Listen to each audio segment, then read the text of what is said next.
I'll turn it over to our leader, Steve Scalise. Well, thank you, Whip.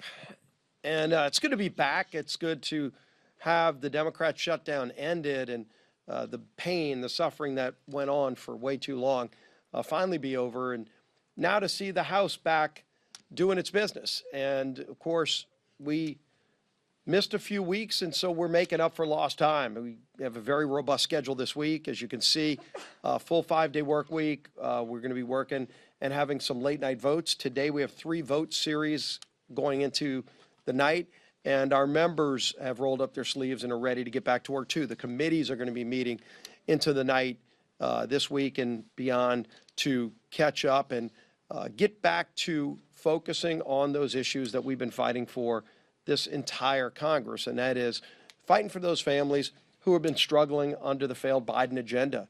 All we saw under the Biden and Democrat agenda was higher costs for families, higher inflation, higher interest rates, open borders, chaos around the world. And President Trump has reversed that quickly.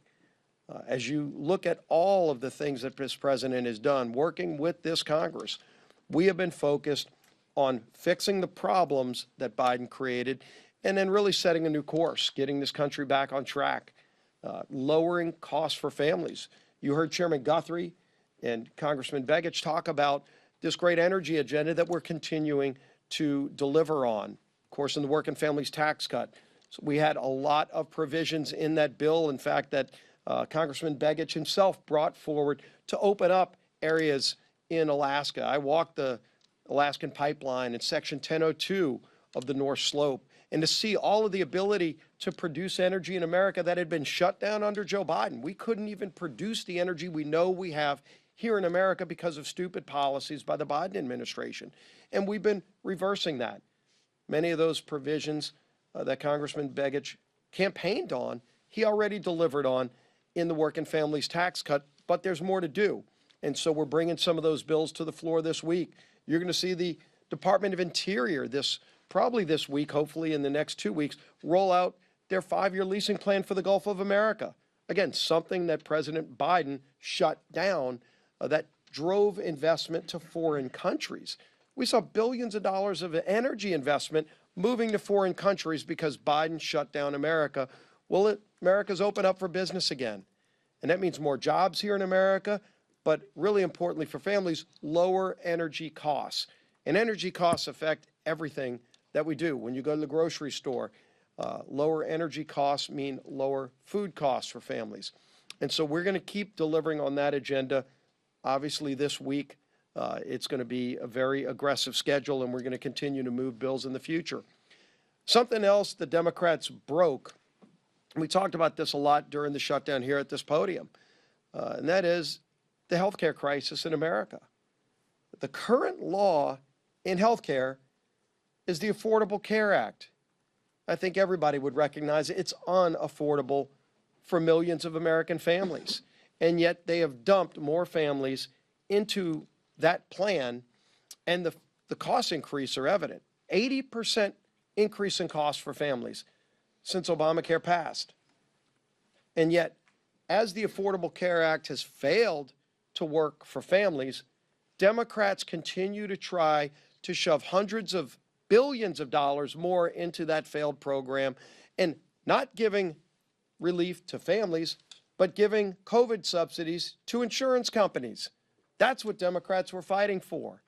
You saw President Trump today saying one of the things we want to do as Republicans is give those tax credits to families, not to insurance companies like Democrats want to do, but to give it to families. We've been working before the shutdown with our 3 relevant committees, Chairman Guthrie's committee in Energy and Commerce, Chairman Jason Smith in Ways and Means, and Chairman Wahlberg over in Education and Workforce.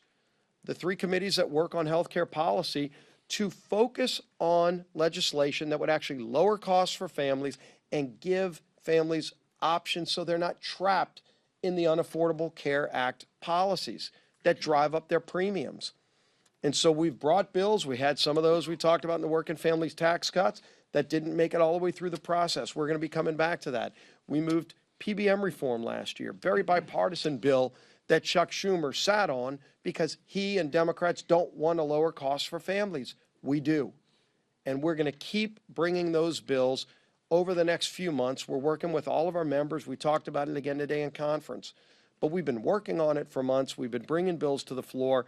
And Democrats, sadly, have walked away from this because all they want to do is force people into unaffordable products. The Unaffordable Care Act, they want families to have to pay more in premiums because they want a single-payer, government-run health care system. It has failed the American people, and they deserve better, and we're going to deliver better for American families.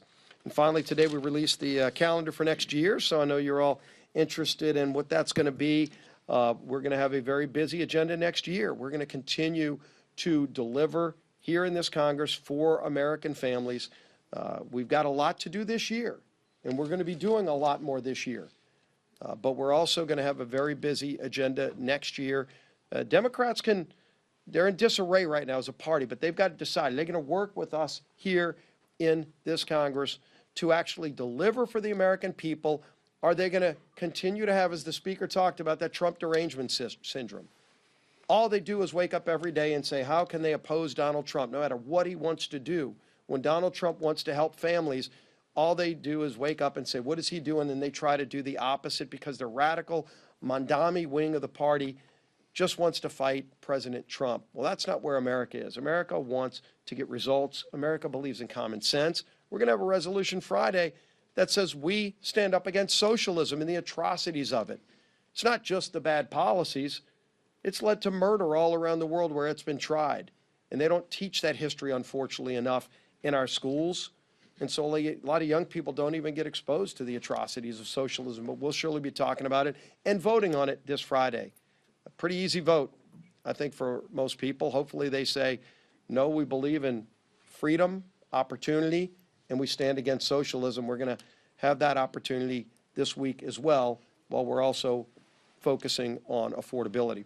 With that, I'm sure you may have a couple of questions for the Speaker of the House, Mike Johnson. Thanks, sir.